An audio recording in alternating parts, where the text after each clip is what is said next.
Welcome back, everybody, to this week's episode of the DCL Duo podcast, brought to you by My Path Unwinding Travel. And Sam, do your jingle, because it's review time. All right. Simply the best, better than all the rest. There you go. All right. This time I didn't crack. I feel like last week when we recorded, my voice cracked. So sorry, guys. I need to do warm-ups from now on.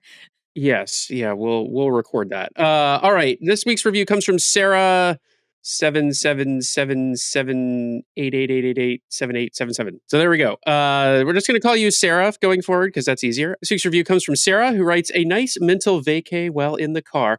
I always enjoy listening to Sam and Brian discuss the variables of Disney Cruise Line, but my favorite is when their guests come on to compare their experiences with other cruise lines.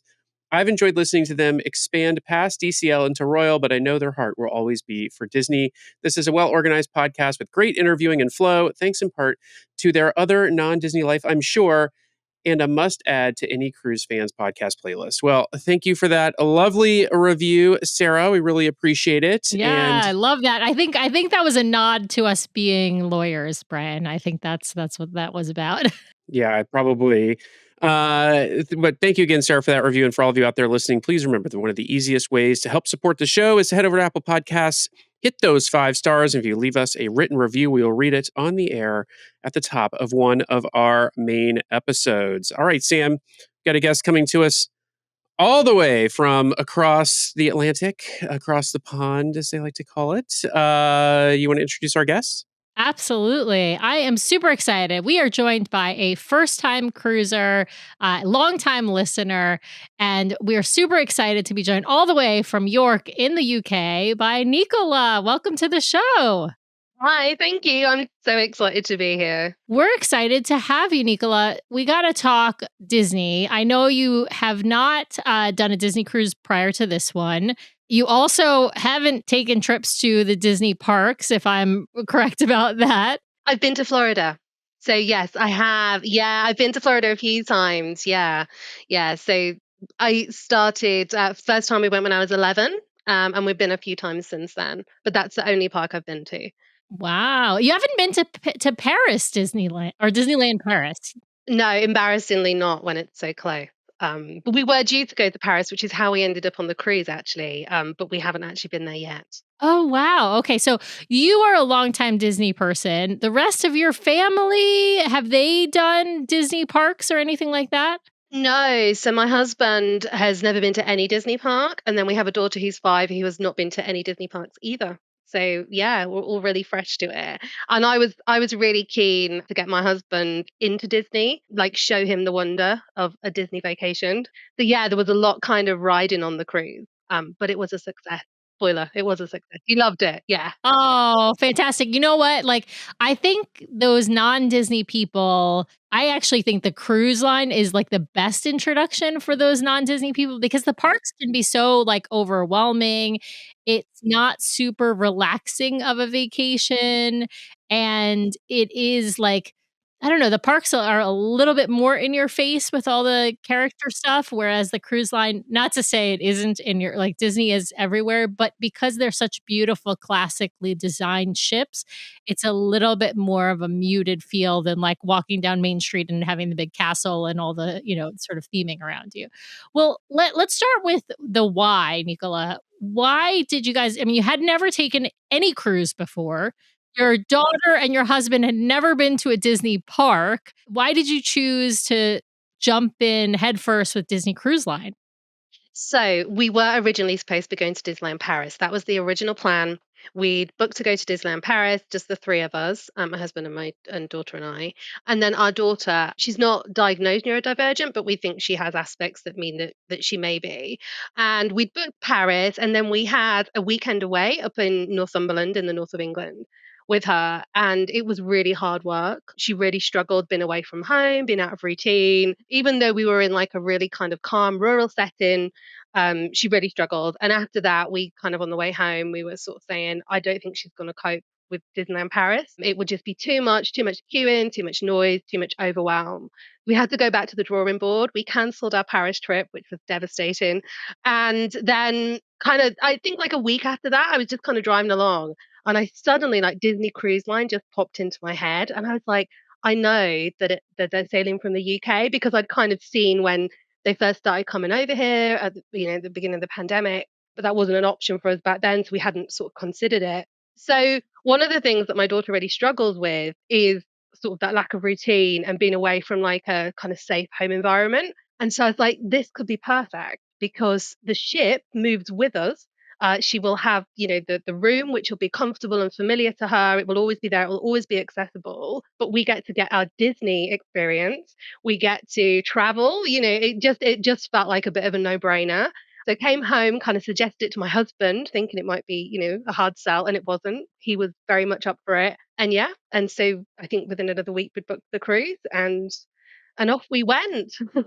That's awesome. I think that's a really smart pivot. Like, I do think the parks can be really overwhelming. It's also a really long day. And even if you're staying on property at Disneyland Paris or at any of the other, Disney parks, at whether Florida or California, you do have a bit of a travel between the parks and like your hotel. So if you need a midday break, I mean, California is probably the best for this. I hear Disneyland Paris, there's a couple of hotels that are real close, but it's still quite a bit of back and forth to like take a midday break. Whereas on a Disney cruise, your room, as you said, is right there on the ship. It's just a couple floors away, right? Depending upon where you are, sort of doing stuff on the ship. So it is very easy to get that sort of downtime if you need it. And if you're especially if your child is having a bit of a sensory overload. So I think it's a super smart pivot. Wait, how old did you say your daughter was again one more time? She's 5. 5. Okay. All right. So yeah, so super young, and so yeah, and still figuring out, still figuring things out. We were in the same position as you, Nicola, at when Nathan was 5. He was not yet diagnosed as autistic or with ADHD, but he strived on routines, and it was very going to. I want to call it a vacation, quote unquote, right? Like going on vacation was not actually a vacation. I actually think when they're like younger, and especially with a neurodivergent kid like ours, like it was actually much more work being away from home than it was being at home and away from like sort of his safe spaces and routines. So I completely understand. I think Disney Cruise Line is a better option. I will put in one plug. I don't know anything about Disneyland Paris and their disability access services, but I know at like the US parks, you can do a disability access service call ahead of time to try and get qualified for that pass that helps you with with the queuing, right? The lines.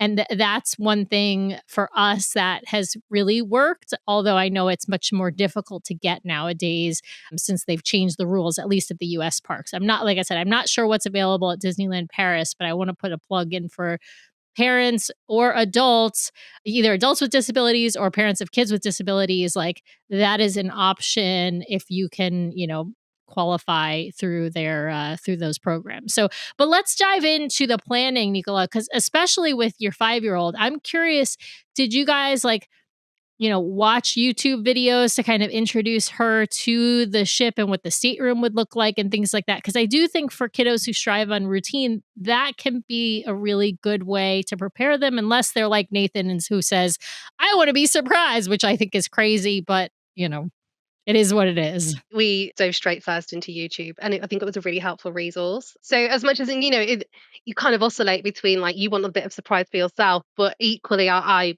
wanted her to be prepared. So we'd watched like the sail away party probably 50 times before we went. We'd had tours of the ship, we'd looked at the stateroom. We did like a social story with her like before we went to tell her kind of what was going to happen and what the ship would be like and all those kind of things. And yeah, just did a lot of preparation. And then I drove down the podcast rabbit hole, which is where I find you guys. And yeah, I really enjoyed the planning process actually. Like for me, that's almost as much fun as the cruise. So yeah, so just involved her in that, and yeah, I think it really, really helped. Oh, I love that. Brian's big on the planning side of things as well. I think there are a lot of people who just find so much joy in that process. I wanna tell folks what a social story is because I think that's a great idea. A social story kind of looks like a comic strip. That's the best way I can describe it, where you basically you can create them with AI actually nowadays. It's pretty easy. Or you can find clip art on, and put together like exactly like a comic strip, and it tells your child like sort of what the different things they might experience along the course of the cruise, and they're used very often in teaching and working with kids with autism but other disabilities as well, to sort of prepare them for new experiences. We used them a lot with Nathan when he was younger. Now we just kind of talk through the whatever new experience, but I think they're a great tool, and I'm so glad you brought that up, Nicola, because I don't know how many people know about that. I think it's a great, and I think Disney even has like some kind of disability like booklet that has some social story stuff even maybe in it. I'm not sure if they have it for all the parks, but I've seen at least one before, so it's a very good option. Well, let's talk a little bit more about the planning process. Were you when of course you're a first time cruiser, when your booking window opened, you're the last group to book onboard experiences, whether that excursions or adult activities like Palo or Remy or drink tastings. And of course, there's the royal, what is it called? The royal tea party that's on board on the Disney Fantasy. Were you looking to book any of those things, or were you more looking to wing it on board? So definitely wanted the Bibbidi Bobbidi Boutique. I was up at 5 to 5 that morning because obviously Florida time is ahead of ours. So yeah, and I got it, but within 50 minutes it had sold out by 5:15 because I was kind of questioning like, do I need to get up this early? I absolutely did need to get up that early, but we got her a slot and she absolutely loved it. So that was our big thing. And then we got the Princess Gathering as well, which is the free one, isn't it? Yeah, which she enjoyed too. So yeah, I was up at 5 twice.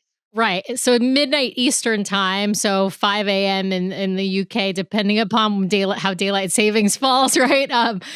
But yeah, I mean, there's two different booking times. One is your what is it, 90 or days or 75 days? I can't remember at this point. And then one is 30 days. And so yeah, the first one you were booking the Bibbidi Bobbidi Boutique, and then the second one you were booking the Royal Gathering, which is, as Nicola mentioned, it's a princess meet and greet, and it's a free, but it's a reserve activity. So you do have to reserve it at midnight Eastern, 30 days in advance of your I'm just cruise. realizing too, we're falling in that weird period right now. I'm surprised we actually all made it onto the phone at the right time today because we fell back last night, but Nicola, you don't for a couple It was more last weeks, right? weekend. It Oh, it Oh, was was last last weekend. weekend, a week before. Okay. Yeah, so Okay. we're still adjusting. I'm still not going to bed and waking up at the right time. It takes me ages. But yeah.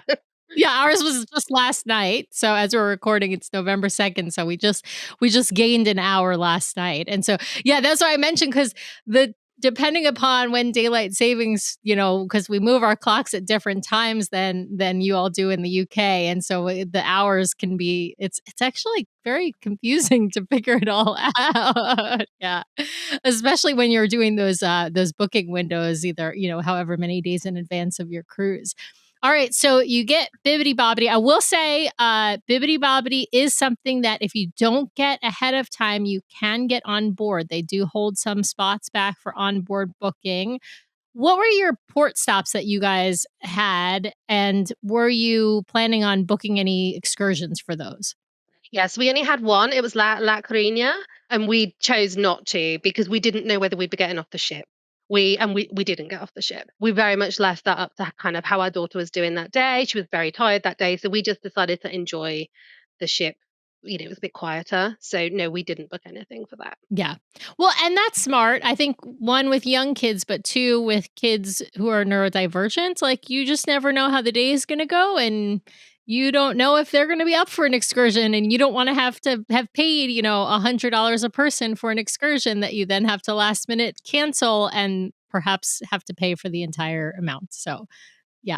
I think a very smart strategy. You also didn't know, I'm sure, whether or not she was going to take to the kids club, and so you didn't book any adult dining or adult drink tastings. I take it. No, we decided not to. It was only a 4-night cruise as well, so we kind of thought this time in my head we were already going again, to be honest. We'd this one I was like, we'll just experience it as it is, and next time we'll look at Paolo and Remy and those kind of things. Yes. Listen, that's what we always recommend to people because there's so much to do on board the ship. And you really don't want to miss main dining your first time on board a Disney cruise because it really is a fun experience and you're going to get different menus every night and you're going to, have at least one show on, one of your dinners. And you just don't also, as I said, you don't know how your child is going to adjust for that first cruise as well. Well, let's talk about embarkation day. How did you guys get down to Southampton and how far away? Like, did you go the same day? I don't know how many hours of a drive it would be between York and Southampton. So it's about 5 hours, which to us Brits feels like a really long drive. But I know to you guys that's probably like just up the road, but that feels like quite a trek for us. So we went the night before, stayed in a hotel in Southampton, and yeah, it all went really smoothly. I was very excited to wake up the next day, and we went out into the hotel car park, and there was the fantasy. I was just after all the planning, it was just so exciting to like see the ship in the flesh. Um, so yeah, it was Southampton was absolutely fine. Yeah, it went really well. Nice. Now, I got to ask the logistics of parking for the cruise because most of the time when we're talking to folks sailing out of Southampton, it's most of the time we're talking to Americans who are, don't have a car with them that they need to park. But does Southampton have a parking option available like right at the port or how do you how do you deal with that? Yeah, you can just drive straight up to the port. I mean, I haven't been on any other cruises. I can't compare the port itself, but to me, it seemed really good, really efficient. We drove up, we drove into the parking lot, we dropped our cases off. They took them from the car park onto the ship, so we didn't have to carry those ourselves. And yeah, it was really smooth, really smooth. Just walked from the parking lot to the ship, and we were on board. Awesome. Love it. Now, how long did it take you to get through like the whole security and check-in process? Was it like, are we talking, 20 minutes? Are we talking an hour and a half? Like, how long is that process there? So it was very quick, but with the caveat that we were a little bit late because which much to my disappointment. So I did all this planning, but my husband is a comic book collector, and just as we had a bit of time to kill before we got on the ship, and he was like, "Oh, I've just spotted there's a comic store in Southampton." So he went off to the comic book shop, got lost, and so I'm sat in the car panicking. Anyway, we were a little bit late, but I think that on reflection was actually quite helpful because we got put through the concierge line, which was quite nice to experience that. We were straight through, straight to the desk. And I'd say within kind of 10 minutes, we were kind of sat in the lounge. Probably another 10 minutes after that, we were called onto the ship. So yeah, even though it was quite stressful, it actually was very smooth and very quick. And I think we were only about 10 minutes late overall in the end, really. Well, and honestly, I think that if you're worried about how your child does with cues, right, with longer lines. I'm sorry, I know you guys call them cues in the U.S. We call them lines. So I actually like the word. I like using the term cue because I actually think line it doesn't make any sense, but cue makes much more sense. But I keep alternating between the two. But I think if you've got a kid who has a bit of a tough time waiting in long cues, that it's much better to show up a little bit on the later side because then you will move through everything very quickly rather than waiting like standing in the line. I think if that's the hardest part, standing in the line is much more difficult than just like sort of sitting in a comfortable chair in a lounge, right? So like I think that's a good recommendation anyway. All right. Well, you get through your check in process. Your boarding group is called. You're walking across the gangway and you walk right into the beautiful Art Deco atrium of the Disney Fantasy. Your family name is announced. Nicola, what was your first impression of the beautiful Disney Fantasy? It was just incredible. I was really emotional. I actually did shed a few tears. I think with all the planning, I was just like, wow, she's here and we're getting on her. And, as you say, you step in and it's just phenomenal. They call your name. It was just, yeah, it was absolutely wonderful. And you get the smell and yeah, it was just beyond my expectations. And my expectations were very high. So yeah, it was great. It was really great. I love that. I love that you mentioned the smell because Disney Cruise Line ships have a distinct smell, and there are now you can buy some like scented things in the shops, like the infusers and whatnot. but they do like there is like a scent, and I actually think that the Wish class ships even has its own scent, but there is a scent that is like a Disney Cruise Line smell, and it's not like a perfumey overwhelming. It's like a subtle, but it just they do have a lovely smell. Yeah, I don't know what it is. Yeah, magical. I love that. All right. Well, what was your first plan of business when you got on the ship after, of course, like looking around and looking up at everything there is to see in the atrium? But like, where were you headed at that point? Were you headed to get lunch? Did you have to take care of stuff at guest services or anything? Like, what was your plan of action? So we were straight up to Cabanas, which was incredibly busy. I think that was slightly overwhelming. To be honest, we didn't get a seat in the actual Cabanas. We were kind of sat outside on the pool deck. Eventually, we got our food, and that was great. And yeah, that was kind of our first introduction to the ship. Nice, nice. Yeah, Cabanas is, and same with Marceline Market, pretty crazy on embarkation day. And that I will say that's part of the reason why we like to do the sit down lunch. Although I understand the sit down lunch can be a little bit slow for the little ones, and so it's kind of a catch 22 type of situation when you're choosing between the sit down lunch that's kind of slow versus the chaos of the buffet where you can get the kids food very quickly, but it's just you're like balancing, carrying you still got your backpack or your day bag, whatever you've got with you, and you're trying to find a table, and it can be a little bit chaotic. So that's why, like I said, I recommend the sit down lunch only because it lacks the chaos. But I also understand if your kid's really hungry, you probably don't want to take them to the sit down lunch. So, did you guys take some time to explore the Oceaneers Club for your daughter? We did, yeah, and she absolutely loved it. Absolutely loved it down there. We loved it down there, to be honest. It's just so engrossing, isn't it? And there's just so many different parts to it. And she was hula hooping, and yeah, it was fantastic. Yeah. Oh, good. Yeah, I feel like it's a good if you have a good introduction to the kids club on that first day in the open house, like I feel like that helps smooth the way for your child to actually go and get checked into the Oceaneers Club later in the day or the next day to have some, some time when they're in secure programming. But without that like good introduction, it can be, it can be a little bit harder. Let's talk about some of the stuff you guys got up to on board.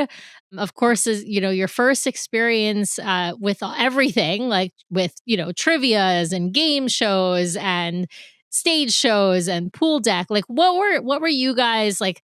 Were there things you were focused on? Okay, this is the thing that we want to do as a family. We know our daughter's going to want to do X, Y, and Z. Like, what were the things that you were like, we have to do these things? So I think the main one was the AquaDuck. So we're big like water people, and it was the queue for the AquaDuck was very long. So we did only end up doing it once because our daughter does struggle to queue, but just that once was phenomenal. And yeah, me and my daughter shared the raft, and we were just smiling and screaming the whole way around. It's just so incredible. You're like hanging off the ship, and it's unlike anything I'd ever been on before. So that was a real high spot for us. And then the other thing is the shows. So we're big theatre people. So Aurora, our daughter, she goes to theatre school. So she just loved all that kind of stuff. And she was enthralled. And I think because they are at like kind of like that hour mark as well, it was really good for her attention span. And we were just blown away by all the shows. So yeah, I really enjoyed those. And then I think the other high spot for us was, so I think I mentioned my husband's a comic book collector, so we did the Marvel Superfan Face Off, and he won that one. Oh my god. Like, that's so because that's like the different level. Yeah, like, there's, like, the Marvel trivias that you do as a group, and then there's the Marvel Superfan Face Off, which is, like, individual challenge, and it eventually gets culled down to 2 people who face off in the end, and you have to know, like, every obscure we're not talking about knowing, like, who Iron Man is.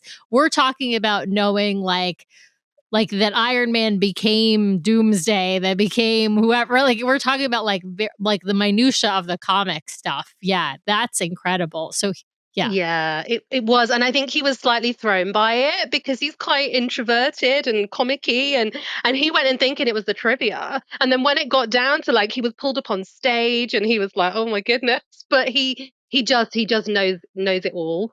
And as they were going through at the end, you have a bit where they flash up the characters on the screen and you have to name them. Yeah, there was like gasps from the audience because he knew every single one. He just has an encyclopedic knowledge of the Marvel universe.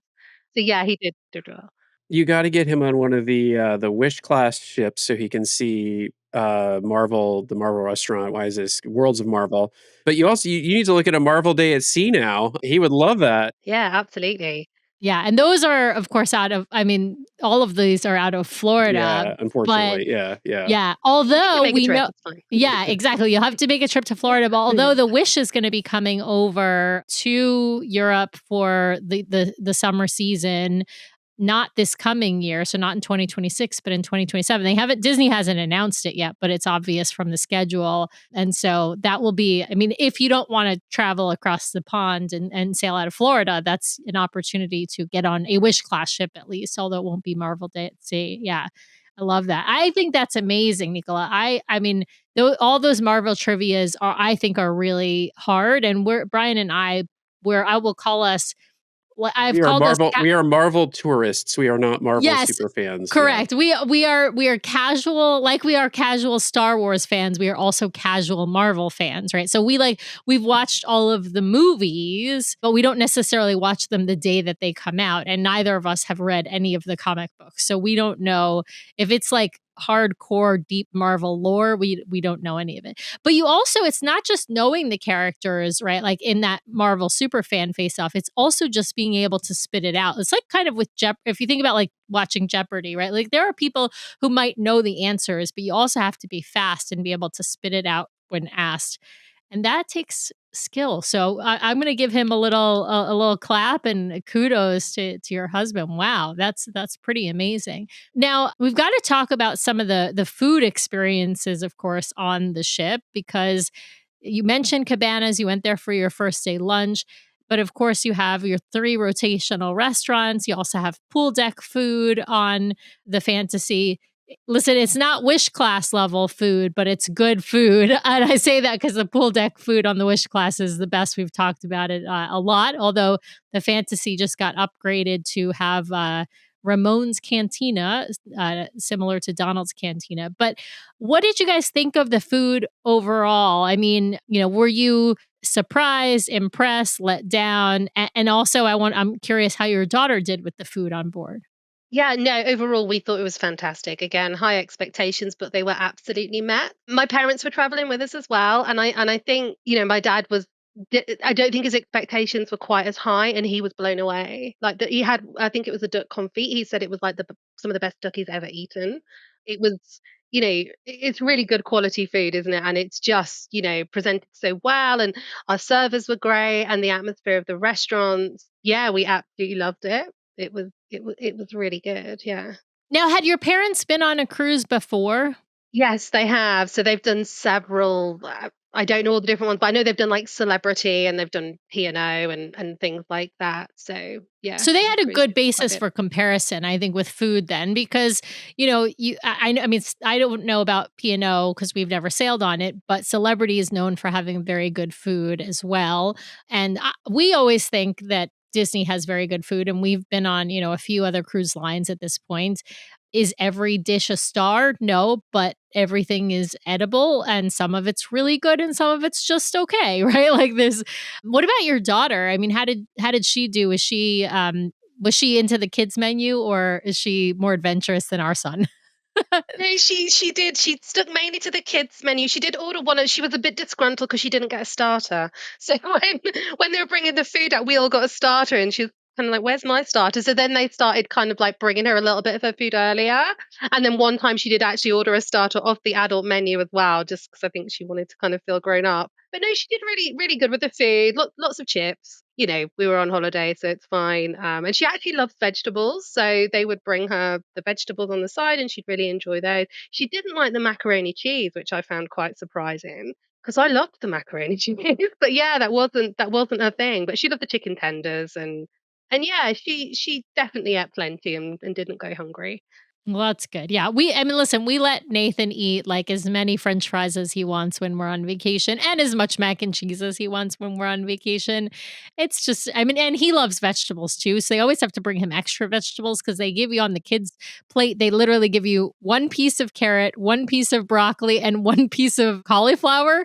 It's the weirdest thing. We're like, It's what like the child? minimum. It's like the minimum that Mickey can do to make you eat healthy. Yeah, like here's a cucumber slice. Now get into those French fries. Yeah, yeah. Well, it's funny because some of our friends, like their kids won't eat the vegetables, and so they like you have to eat at least one of those vegetables before you can eat the rest of your French fries. And Nathan always goes for the broccoli first, right? Like he's all about the broccoli. So Yeah, I mean, last night we were out at dinner and I had to give him a couple pieces of broccoli. Yeah. yeah, right. I gave him broccoli from his own plate because Nathan was like, "I want broccoli," and his kid's plate didn't come with broccoli at the restaurant we were at. So yeah, it's always funny. Well, what about character interactions? I'm curious about that. Whether or not you guys waited in the queues for them, because there are lines for that's the kind of that and the water slide are kind of the things that typically have wait times for them, or and they're not as bad as in the parks. But I will say, especially over in Europe, they're not as short as on some of the sailings we see in the Caribbean. And I'll be honest, there's times where there are long lines, even for characters in the Caribbean, especially if there's like a special outfit or if it's, the last opportunity to see that character or something like that. So I'm curious how that went. Yeah, so we actually did meet a lot of characters. That was one of our priorities, but the queues were very long. But we found it was quite helpful because we were, four adults with one child. A couple of us could wait in the queue, and the other one could take Aurora off to kind of wander around the deck. So it wasn't really that problematic. It was just kind of fitting it in more than anything, just because we only did the 4 nights. It was just making sure we had time to see all the characters. But we did. Aurora has an autograph book, and I was looking at it earlier, and she has so many. We put all the photographs in, so many autographs, so many pictures. And that was definitely a highlight. She was a little bit nervous at first because it was the first time like she'd met a Disney character. And the first character that we met was Pluto. And he came up there and she turned around to me and she said, "Mummy, why has he just licked me?" I said, "Because he's a dog." And she was like, "Oh, okay." But after that, yeah, she was fine. Mommy, why is he like, oh my God, I love that. That's so cute. What a 5-year-old thing to say. I mean, but she's right. I mean, he does like lick you. At least he's not, drooly. And his tongue isn't wet. So, but that's so cute. That's a great idea though. That is one area where I wish there was some kind of, disability access pass. I don't think they could do it like realistically because they'd have a lot of people faking, unfortunately. That's one of the issues that has happened in the parks with the disability access pass. But also there are a lot of people who sail with disabilities who have issues with queues. And so it would probably make the lines worse, not better, in order, if they had some kind of pass. But I do think your solution is the one that is the best one, which is if you've got someone who can't wait in the lines for very long, one parent takes that child to do other things while the other parent stays in the line, and you can always message each other either in the app or through iMessage to say, "Hey, we're getting close to the front of the line. Come back. We're ready. Come back for a picture," something like that. That's like probably the most helpful thing. Did you find people lining up for the theater as well on the early side? We queued for everything. We were typical Brits. We just queued for everything, yeah. With the theatre, I was quite shocked, like how long the queue was and how early the queues were. But it kind of was what it was. I mean, the first night was Aladdin, and we almost didn't get a seat for that because we sort of rocked up. I don't know, 10 minutes before, thinking that was plenty of time. And the cast member outside was kind of saying, we're running out of seats. So there was this kind of panic, but we did all get sat together. We were very high, but every seat's a good seat, isn't it? If you can see the stage. So for the next night for Frozen, we were one of the people that queued. We got there early because we love Frozen, so we got fantastic seats. We did queue up, but yeah, there was queues everywhere. The whole cruise. Yeah, I mean it's not just a British thing, it's also a Disney thing, but you're right, it is also culturally a British thing. Speaking of that, yeah, did you find that the sailing was quite full, meaning like, full capacity? And also, did you like who was the average guest? Are we talking mostly Brits? Are we talking a mix of folks from mainland Europe? Were there Americans on board? Like, what did the guest profile kind of look like? So I would say it was mainly Brits. I think I spoke to 2 Americans and everyone else appeared to be British. And it was mainly families with young children. There was a lot of children on the sailing. We heard from someone else that there were no spare rooms. So I think it was at absolute capacity. So yeah, it was a very busy cruise. But we went into it knowing that. Like, I think these Southampton's cruises are a bit notorious for being very busy and very chaotic, and with being shorter as well. So we were prepared. And having been to the Disney park, I think I in particular was just kind of like, well, it's Disney. This is kind of how it goes, and it was fine. Well, and the vast majority are then also going to be first-time cruisers. That's the other part that's going to be a little bit different on, sailings out of Southampton in particular, because you do have some shorter sailings, like you said, and the one you were on was a 4-night. It wasn't a 7-night, so you've got a little bit more affordability for people. So you're going to have a little bit more first-time cruiser. Not that it's affordable; it's just more affordable than a 7-night. Let's be honest. But also, that the Brits aren't able to jump on a cruise out of Florida as easily as, someone who lives on the East Coast of the United States. So it's just, you're going to have a lot more first-time cruisers on any of the sailings in Europe, but especially those shorter sailings out of Southampton. So yeah, I'm curious about your parents. You mentioned, I think it was your mom who has some mobility issues. Is that right? I was going to say, how did she do with navigating the ship? And does she use a scooter or a walker or anything like that to assist her in getting around? Yeah, so she doesn't actually. So she doesn't use a wheelchair, but she just struggles to stand up for a long period of time. And I feel this is the one thing where I would feed back to Disney that I think they could make improvements with this, because I feel if she had been using a wheelchair, it would have been a lot easier to obtain like support for her. But I had actually called up before we set sail to sort of highlight with them that she does have some mobility issues, and my concerns were mainly the muster drill, because we were allocated a muster drill on deck, and I'd heard that they could be very long, and I was concerned about that. And then the other one was kind of the deck parties, because she would struggle to kind of stand up for long periods in busy places. So I'd called up and they weren't able to help me on the phone. I waited for a long time and they couldn't help me, and they said to go to guest services when I got on board. So I did. And it just felt like they didn't really know what to suggest either. So I was waiting around quite a bit. And then they said, with the muster drill, they said, well, if you go up early enough, there'll be a bench. But there wasn't, because where we were, there wasn't. So exactly. So she just had to kind of struggle through that. And then we went up to the sail away party, and it was a bit of a disaster, to be honest, because we had to get the lift, because you can't go all the way up the stairs. Obviously, the lifts were very busy. So by the time we'd got in the lift and got up to deck 11, it had already started, which then cue a meltdown from our daughter, because she was desperate to see the sail away party. And they'd said to us at guest services, like, there will be a seated area that she can go into, that will be fine. And so we kind of walked, towards the sail away party. Found it was very busy, very crowded. Found the seated area. The cast members were great. Said, "Yep, you can come in, but it's only 2 people," which I completely understand. But because we hadn't been given that information, we hadn't mentally decided what we were doing. So I had, my mum needed to sit down. I had my daughter crying. So, and this was my fault. But I thought, oh, I'll send my daughter in with my mum, because then she can sit down and see. And as soon as I did that, I thought, that why have I done that? Because then my daughter she was okay for a little bit, but then she proceeded to have a huge meltdown in the middle of so yeah. So the cast members were great. They let me in to go and retrieve her, but the whole thing was very stressful. And I feel that if they had just given me some more information, and if they'd said it was 2 people, I completely understand that. But we could have decided who was going in. We could have raced up the stairs. My mum and dad could have followed, but it just felt a little bit disorganized. So yeah, that's one area that I wasn't particularly impressed with, to be honest.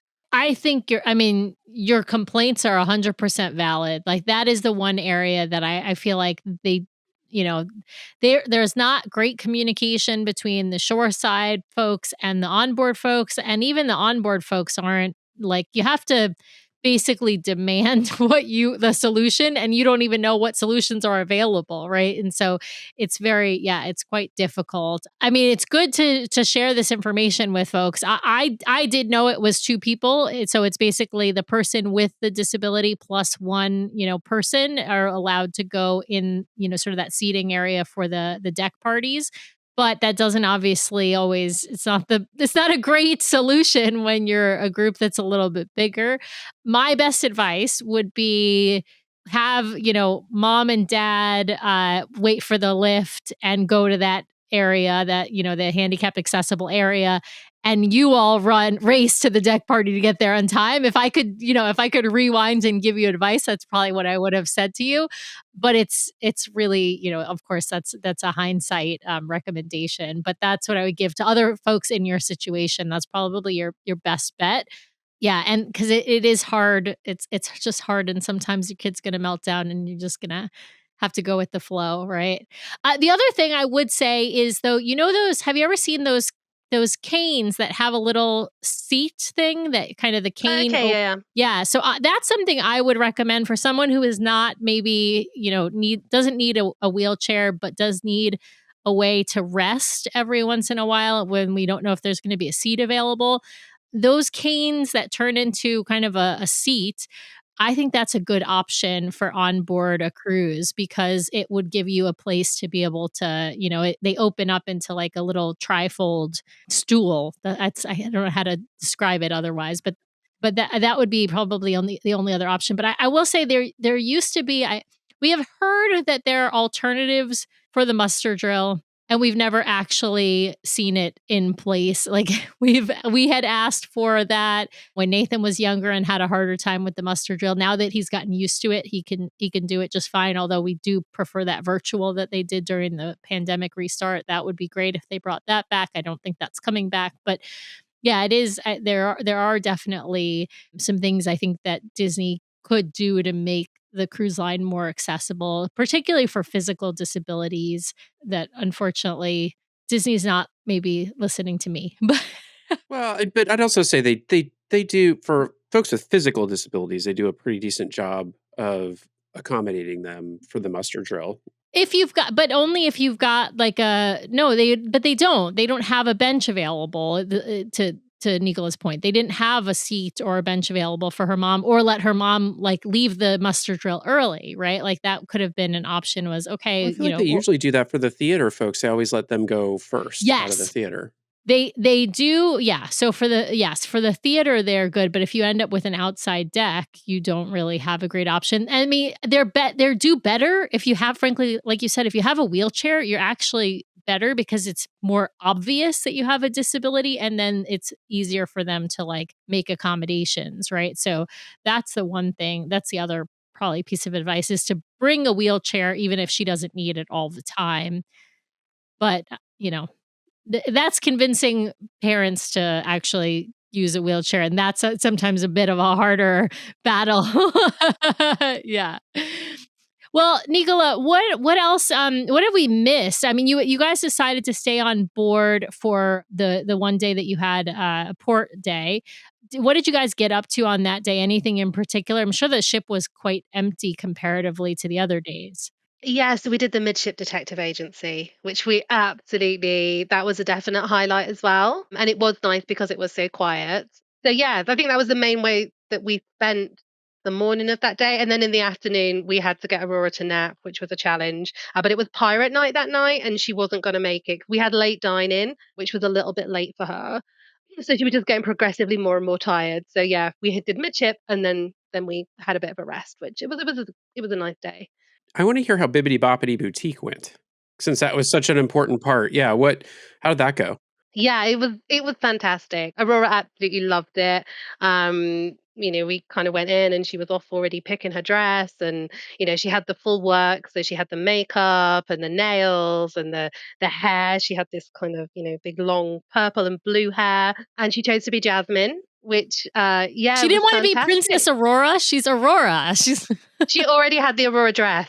She went in as Aurora, and then she had to pick a new dress. So yeah, it was a really magical experience, because when I first started going to the parks, I was 11, and I don't even know if they did it then, but by the time I was aware of it, I was too old to do it. So it's a little bit nice for me as well to kind of go along with her and like, get to experience that with her as well. So yeah, it was really good fun. Oh, nice. I think they do such a wonderful job. I have to say, Nathan's not interested in dress up in general. Like that would not be his thing. I know there's a lot of boys who go and do either the pirate makeover, the prince makeover, or the knight makeover. Now they don't have the prince one. I think it's just the knight one. But that's just not him. It's not his jam. But I got a chance to go in with my friend Ashley when her daughter Catherine was doing, I mean, she's done Bibbidi Bobbidi like on every sailing and they're like gold. So her daughter's done it a bunch of times and they've done it at the parks as well. And I went in to just watch because I had never seen the transformation process. And I gotta say, those fairy godmothers in training are so good. Like the way they interact with those kids, the way that they pamper them, the way they're just royalty, right? Like they're the star, right? Like and it's just it is pretty magical. I mean, it's an expensive experience, but it's pretty magical. Now, you also mentioned you had booked the royal gathering, which is the princess meet and greet. Did she do that? Was that the same day as she had her Bibbidi Bobbidi, or was it a different day, or how did it work out? So it was the same day, but it was before, unfortunately, which is why she was in her Aurora dress. So she went to the Princess Gathering as Aurora. And yeah, that was fantastic. Again, quite a long queue actually for that, which we didn't expect. But all the princesses were amazing. We saw they were out so much of the day that day because I think there was two princess gatherings and they were out for a long time. Yeah, Tiana in particular was fantastic. She was kind of twirling around and yeah, it was really lovely. Oh, I love that. Well, are you guys like planning the next one? You said you had sort of gone in with the mindset of, this is not going to be the last or the only Disney cruise we ever go on, and obviously now you mentioned your husband was maybe not all in, but now he's all in. Is that Oh, right? absolutely. Absolutely. We when we got to because we didn't have any of like the Wi-Fi package or anything, but when we got to La Coruña, I could connect to the internet on land. And as soon as I did, one of the first things I was looking up was like 2026 to see what sailing we could do next year. So yeah, we knew from very early on that this wasn't like a one-off and we were going to come back. Because I think for us, both my husband and I said this is the first time since our daughter was born that we felt like we've actually had a holiday. Because previously, I think, as you said earlier, like, going away with a potentially neurodivergent child, it's harder than being at home. But this experience, I think, because it just worked so well for Aurora, and that meant that it worked for us because she was happy, so we were happy, and you just feel so looked after. There's someone looking after your room twice a day. You're getting this amazing food. You're just so catered for. So yeah, it was phenomenal, and we can't not do that again. Oh, you're I'm tearing up, Nicola, because the way you feel is the way that I feel about it too. It's just, and we didn't have I mean, you had a great experience for your first sailing. Our first sailing with Nathan was a 4-night cruise, and I was a Halloween sailing, and it wasn't great, but we kind of learned from it and we kind of adjusted and sort of were able to like make it great eventually when we got our expectations realistic, I think. But I do think when your child is having a great time and everything else is taken care of. Like you said, the food, your room is like clean, your bed is made for you. All of like it can really allow you to just enjoy that quality time as a family and to enjoy maybe a little bit of adult, time. Were you and your husband able to get any time to yourselves on board either because of the kids club or because of your, parents helping out? Yeah, so we didn't really, and it was just one of those things that there just wasn't really time, I think. So yeah, so Aurora only went to the kids club once, but that wasn't because she didn't want to go. It's just because we didn't have time.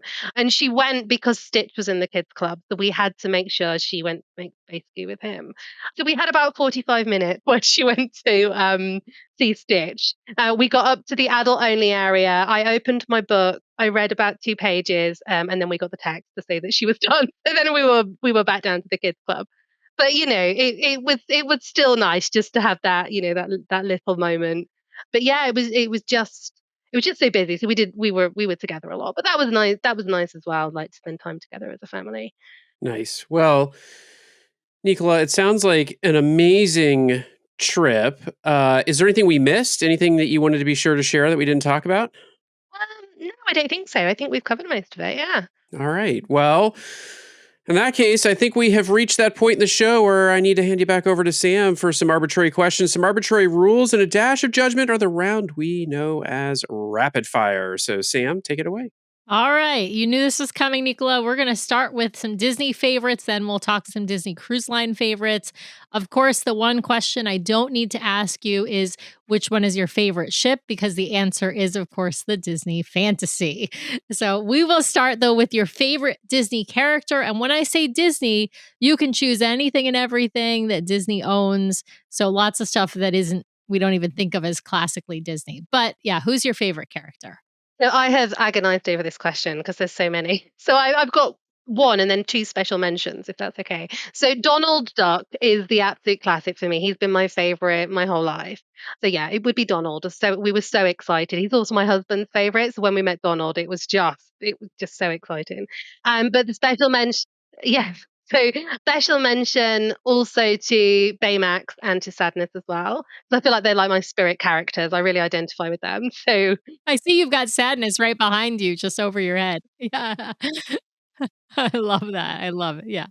Awesome. Well, this household is big fans of Big Hero 6, big fans of Inside Out and Inside Out 2. I mean, we loved the movie. We saw that on board a Disney ship. Yeah, fantastic. All right. What is your favorite Disney movie? So my favorite Disney movie is Inside Out because I feel that that film taught me in like, an hour and a half more than years of expensive therapy. Like I think that that film is ingenious. It taught me so much about my emotions. So hats off to Inside Out. Absolutely. And I have to tell you, I think it taught Nathan a ton about emotions as well. Now, I'm not saying that like emotions are not easily identifiable by all autistic people, but some autistic people have a harder time identifying their own emotions and the emotions of other people. It's not that they don't feel them, they just aren't able to always articulate what they are. And I think that movie does such a good job of sort of demonstrating in of course an exaggerated way, but demonstrating all of the different emotions. And then as we get older in the second movie, how those emotions get even more complicated with different sort of variations, like just not we don't just have disgust, we also have ennui, right? Like, so I love all the variation. Fantastic. Love that movie. All right, favorite Disney song. So this one's Circle of Life. Gone very classic. So good. So good. Okay, speaking of songs, what was your favorite musical that you saw on the Disney Fantasy Walt Disney Theater stage? It was Frozen. I cried so many times in Frozen. I thought it was just so moving and so overwhelming. So yeah.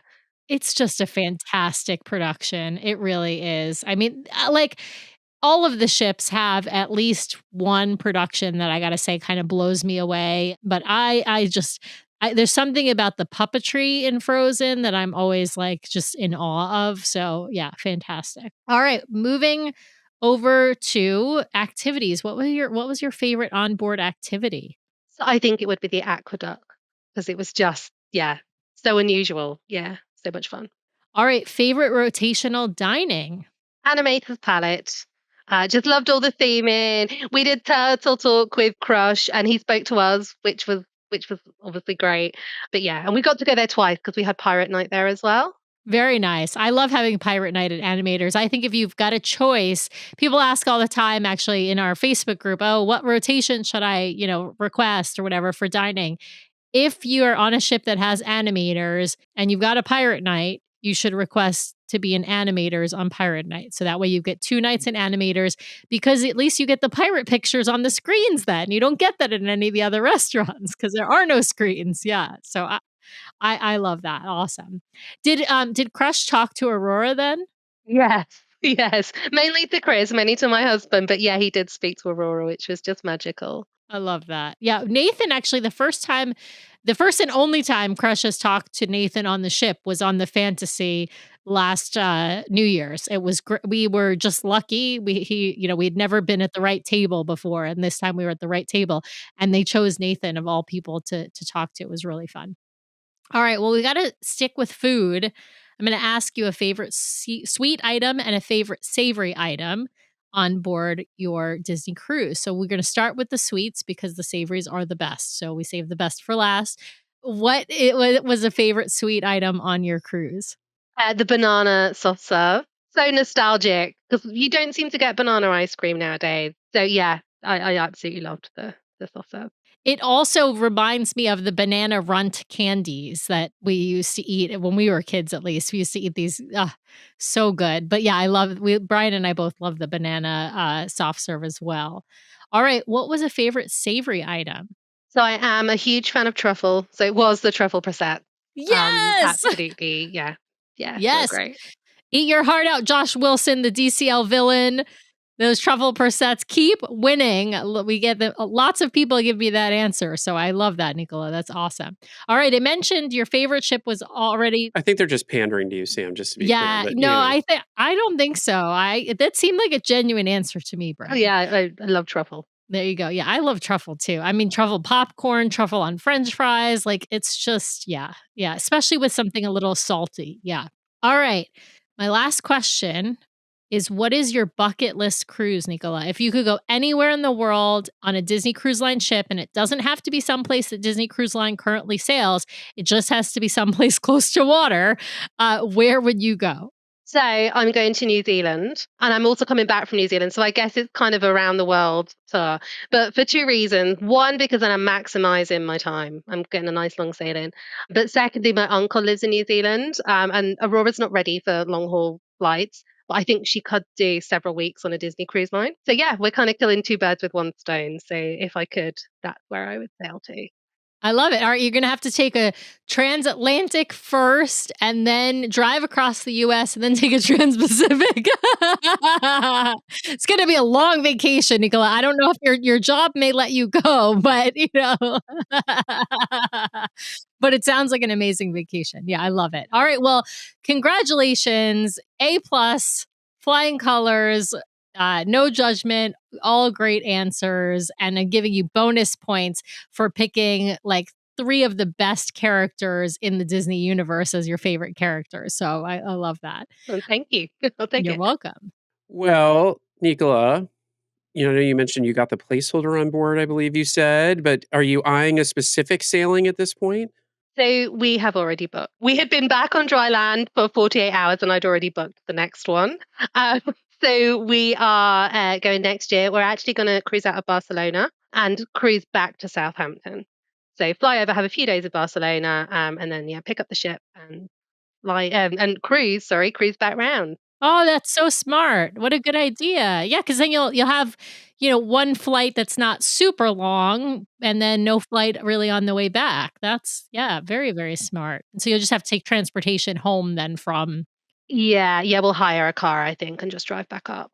Awesome. Well, Nicola, you'll have to come back to talk to us about that sailing because that sounds fantastic. You'll, of course, be on the sister ship of the Disney Fantasy, the Disney Dream. So you'll have another ship to compare to. I'm going to give you a spoiler. They're really, really, really similar. So there's not going to be a whole lot of differences. There will be the dry dock happened on the Dream first, and then of course just happened on the Fantasy. So you may notice some differences between the two, but not a whole lot. I'll be totally honest. That'll be good for Aurora. Is the Fantasy back out of dry dock yet, Sam? I thought that they were, but I haven't seen much.